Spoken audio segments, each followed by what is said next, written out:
आज आप लोग को हम बताएंगे बकोल्ज रिले के बारे में।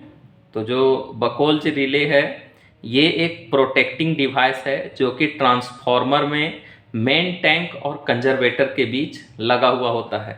तो इधर हमने बना के दिखाया है, इधर है जो मेन टैंक है और इधर कंजर्वेटर है। मेन टैंक नीचे रहता है, उसके ऊपर कंजर्वेटर रहता है। यहाँ पे थोड़ा सा बना के दिखा देते हैं। ये है मेन टैंक और यहाँ पे ये जो सेटअप है ये मेरा बकोल्ज रिले है और इसके ऊपर ये कंजर्वेटर है। ये सिलेंडर जैसा रहता है।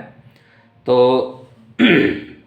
बकोल्ज रिले का जो यूज है वो ट्रांसफार्मर में जब किसी भी तरह का फॉल्ट आ जाता है तो क्या करता है, ट्रांसफार्मर को इनपुट सर्किट से ट्रिप कर देता है, यानी कि ट्रांसफार्मर में इनपुट आना बंद हो जाता है, सर्किट को ब्रेक कर देता है।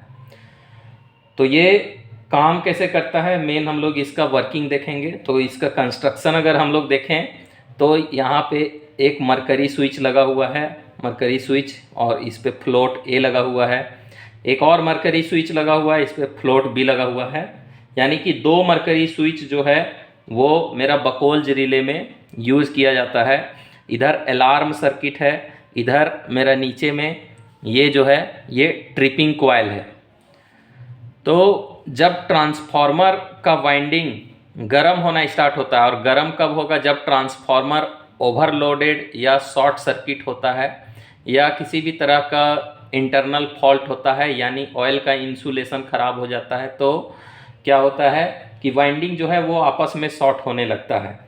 तो किसी भी तरह का फॉल्ट जब होता है, इंटरनल फॉल्ट, तो जो तेल होता है ट्रांसफार्मर में, ऑयल होता है ट्रांसफार्मर ऑयल, वो गर्म होना स्टार्ट होता है। तो जब गर्म होना स्टार्ट होगा तो क्या होता है कि उसमें कुछ गैस फॉर्म होता है, और वो गैस फॉर्म होने के कारण जो मेन टैंक गैस कभी भी कहाँ जाना चाहता है, ऊपर की तरफ जाना चाहता है।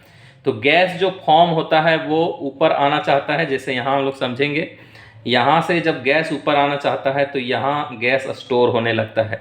जब यहाँ गैस स्टोर होने लगता है यानी कि ये जगह जो है यहाँ पे गैस स्टोर होने लगता है। जब यहाँ गैस स्टोर होने लगता है तो ये जो फ्लोट है ये क्या होता है, नीचे दबता है। जब ये फ्लोट जो मेरा ए है वो जब नीचे दबेगा तो यहाँ जो ये ब्लू कलर का हम दिखाए हैं, ये जो पारा है ये लिक्विड फॉर्म में है। तो ये जो लिक्विड फॉर्म में है ये क्या होता है कि ये दोनों जो नॉब है इसको क्या कर देता है, शॉर्ट कर देता है। तो ये जब दोनों तार शॉर्ट हो गया, दोनों नीडल शॉर्ट हो गया, तो ये क्या होता है, इसका सर्किट जब हम लोग देखेंगे ये दोनों शॉर्ट होता है।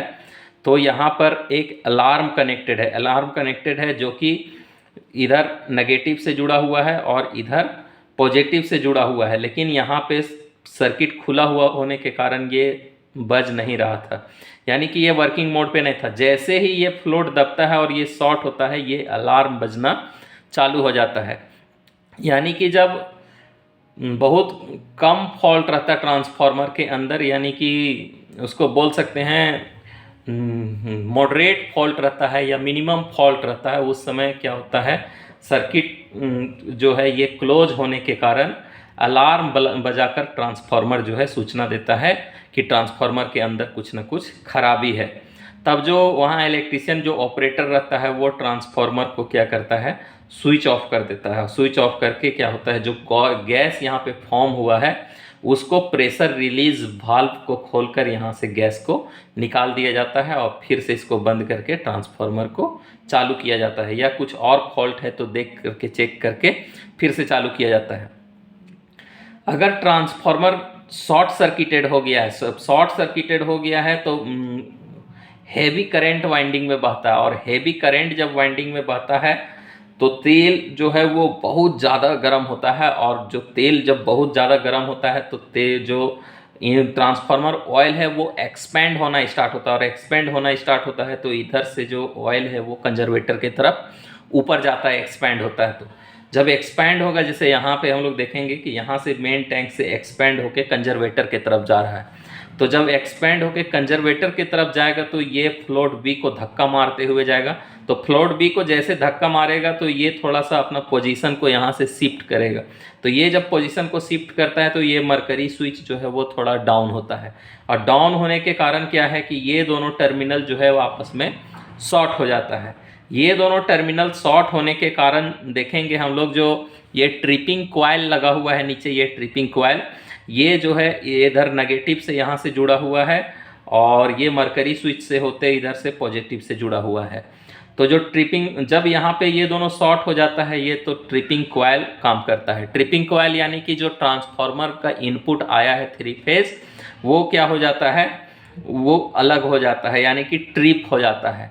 तो इनपुट आना ट्रांसफार्मर में बंद हो जाता है। तो ट्रांसफार्मर कैसे काम किया, पहले तो अलार्म बजाकर सूचना दिया, उसके बाद ट्रिपिंग कॉइल ट्रिप हो गया।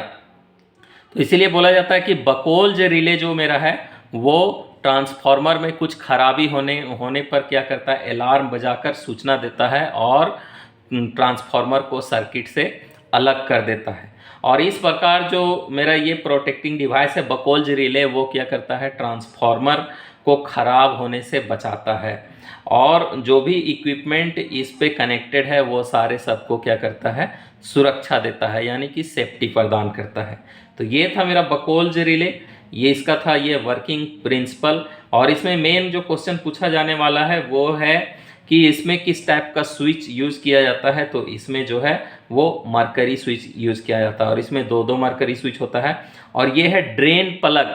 ये ड्रेन प्लग का काम क्या है कि जब ट्रांसफार्मर के ऑयल का इंसुलेशन खराब हो जाता है, तो यहाँ हम लोग देखेंगे कि यहाँ कुछ जो नीचे के साइड में ऑयल है वो जमा रह जाता है। अगर ट्रांसफार्मर का मेन टैंक से हम लोग क्या करेंगे, ट्रांसफार्मर ऑयल को चेंज करने के लिए निकालते हैं, तो यहाँ पे कुछ बचा हुआ रह जाता है। इसीलिए उस बचे हुए तेल को क्या करते हैं, ऑयल को हम लोग इस ड्रेन प्लग के सहायता से बाहर कर लेते हैं। तो हम होप करते हैं कि आप लोग को जो ये बकोल्ज रिले का वर्किंग है ये आप लोग को अच्छा से समझ में आया होगा। तो आज के लिए इतना ही। और थोड़ा सा यहाँ पे आप लोग को बता देना चाहते हैं कि ये जो बैटरी है वो इनबिल्ट बैटरी होता है, वो इसी के अंदर लगा हुआ होता है। ये बकोल्ज रिले का सर्किट के अंदर ही ये पूरा जो सर्किट है यहाँ से यहाँ तक, ये एक पूरा बकोल्ज रिले का सर्किट है। तो ये सारा एक ही चीज़ में रहता है, इसके लिए हम लोग अलग से ये रिप्लेसेबल बैटरी नहीं होता है, तो ये लगा हुआ होता है। ठीक है, तो आज के लिए बस इतना ही। आशा करते हैं कि समझ में आप लोग को इसका वर्किंग अच्छा से आया होगा। धन्यवाद।